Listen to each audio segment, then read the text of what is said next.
Selamat pagi jemaat Tuhan Seklasis Solo GKI. Kembali kita berjumpa, ini bulan Desember, kita berada di tanggal 4 Desember hari Jumat ya Bapak Ibu. Nah, mari sebelum kita membaca dan merenungkan firman Tuhan, kita berdoa. Tuhan yang begitu baik, yang mempercayakan dunia ini kepada kami. Engkau utus kami di tengah-tengah dunia ini, agar Tuhan kami menyampaikan kebaikan Tuhan kepada dunia ini. Kiranya di dalam segala situasi, Tuhan kuatkan kami untuk menjalankan tugas perutusan Tuhan. Terima kasih, dalam nama Tuhan Yesus kami berdoa. Amin. Bapak Ibu, saya ingin mengajak kita semua di tempat kita masing-masing untuk membaca dari kitab Yeremia pasal 1, penekanan pada ayat 10.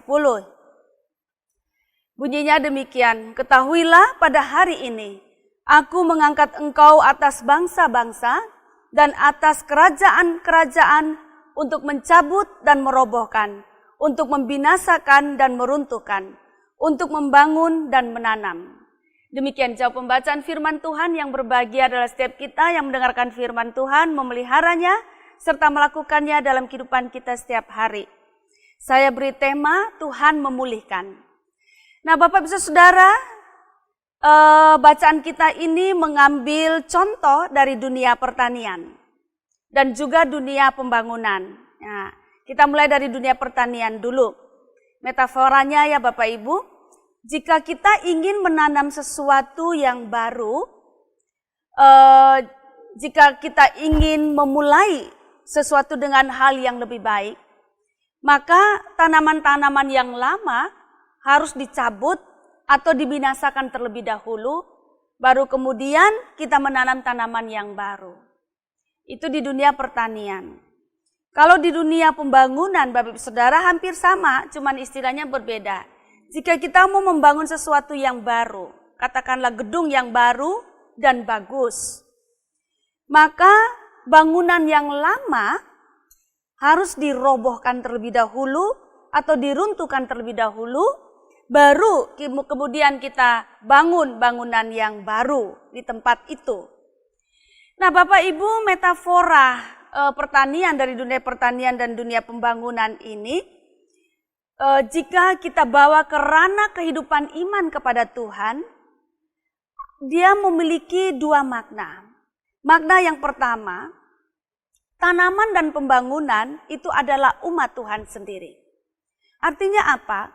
Bahwa saat Tuhan ingin memulihkan kehidupan umatnya, maka ia akan mencabut hal-hal lama yang buruk di dalam kehidupan umat. Atau ya hal-hal buruk itu bisa kita kita kategorikan, kita kelompokkan seperti perilaku-perilaku yang buruk, kebiasaan-kebiasaan yang buruk. Kalau Tuhan mau membangun sesuatu yang baru atau menanamkan sesuatu yang baru pada diri umatnya, maka yang lama-lama yang buruk ini harus dibinasakan dulu, dicabut terlebih dahulu. Dan kemudian baru Tuhan menggantikannya dengan menanam hal-hal yang baru.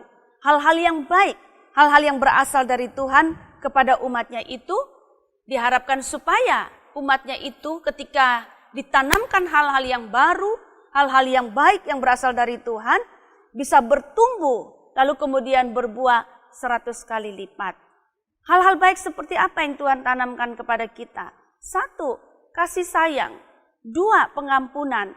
3, perbuatan baik kepada sesama. Nah ini hal-hal ini yang Tuhan ingin tanamkan dan supaya tumbuh di dalam kehidupan kita, bukan tumbuh rimbun begitu saja, tetapi menghasilkan buah yang baik 100 kali lipat, bahkan berkali-kali lipat. Itu makna yang pertama. Makna yang kedua, tanaman dan bangunan adalah bangsa-bangsa dan kerajaan-kerajaan. Nah, artinya apa bangsa-bangsa dan kerajaan ini? Bahwa Tuhan juga punya kuasa dan berhak. Jika Tuhan mau supaya komunitas manusia di dunia ini, ada hal-hal di dalam diri mereka, bangsa-bangsa di dunia ini, kerajaan-kerajaan di dunia ini, bahwa ada hal di dalam diri mereka yang harus diperbaiki, maka Tuhan akan merobohkan, membinasakan, mencabut, lalu kemudian Tuhan membangun yang baru. Menanam kembali, membangun kembali hal-hal yang baik, hal-hal yang baru yang berasal dari Tuhan kepada dunia ini. Nah, Bapak Ibu yang sangat dikasihi Tuhan, begitu juga dengan kehidupan kita. Tuhan mengutus hamba-Nya untuk mencabut dan menanam, meruntuhkan dan membangun melalui firman-Nya. Jadi bisa terjadi yang mau Tuhan cabut itu adalah diri setiap kita. Hal-hal buruk yang ada dalam diri kita. Yang mau Tuhan runtuhkan itu juga diri kita. Hal-hal kebiasaan buruk di dalam diri kita. Tuhan ingin cabut dan robohkan itu. Supaya Tuhan membangun kembali. Melalui apa? Melalui pemberitaan-pemberitaan firman. Melalui orang-orang baik yang memberikan masukan-masukan baik kepada kita. Itu Tuhan mau mencabut, merubuhkan, meruntuhkan. Lalu Tuhan tanam baru, Tuhan bangun baru diri setiap kita. Itu maknanya hidup bersama dengan Tuhan. Jadi sungguh sayang kalau kita ini bilang, saya dari dulu sudah seperti itu. Dulu seperti itu tuh hal yang buruk. Yang mestinya kalau hidup bersama dengan Tuhan, makin hari kita makin terperbaiki. Semua itu melalui firman Tuhan kita dicerahkan, dicabut, dirobohkan, diruntuhkan. Lalu Tuhan tanam benih-benih firman yang baik di dalam kehidupan kita. Dan seiring dengan waktu kita makin berubah, makin menjadi baik. Tapi Bapak Ibu juga harus ingat bahwa bersamaan dengan itu, bukan Tuhan utus orang lain saja menjadi hamba-Nya untuk kita. Tetapi Tuhan juga mengutus kita untuk setiap orang yang lain. Tuhan mengutus kita untuk mencabut yang hal-hal yang buruk. Merobohkan hal-hal yang rusak. Dan kemudian melalui kita juga Tuhan ingin menanamkan hal-hal yang bagus dan baik di dalam kehidupan sesama kita. Jadi Bapak Ibu, Tuhan mengutus orang lain untuk memperbaiki kita. Tuhan juga mengutus kita untuk memperbaiki orang lain. Dan semua ini di bawah payung kasih sayang Tuhan kepada kita dan juga kepada orang lain. Ya, Tuhan ingin meruntuhkan yang bobrok dan membangun kembali yang kuat dan yang indah di dalam diri orang lain melalui kita. Tuhan mengutus kita. Nah, Bapak Ibu, di dalam segala situasi termasuk situasi yang sulit ini, kita perlu bersyukur karena Tuhan tetap mengutus orang-orang tertentu untuk kita dan Tuhan juga mengutus kita untuk sesama kita. Karena itu marilah selamat menanam yang bagus dan baik, selamat membangun yang kuat dan indah. Tuhan menolong kita semua. Moga-moga pandemi ini membuat kita semua makin baik. Kita muncul menjadi bintang yang cemerlang, yang perilaku kita semakin hari semakin baik. Ya, semakin seperti emas yang murni itu, yang dipandang cemerlang, indah, dan menyukakan hati orang. Tuhan menolong kita semua. Amin. Mari kita berdoa.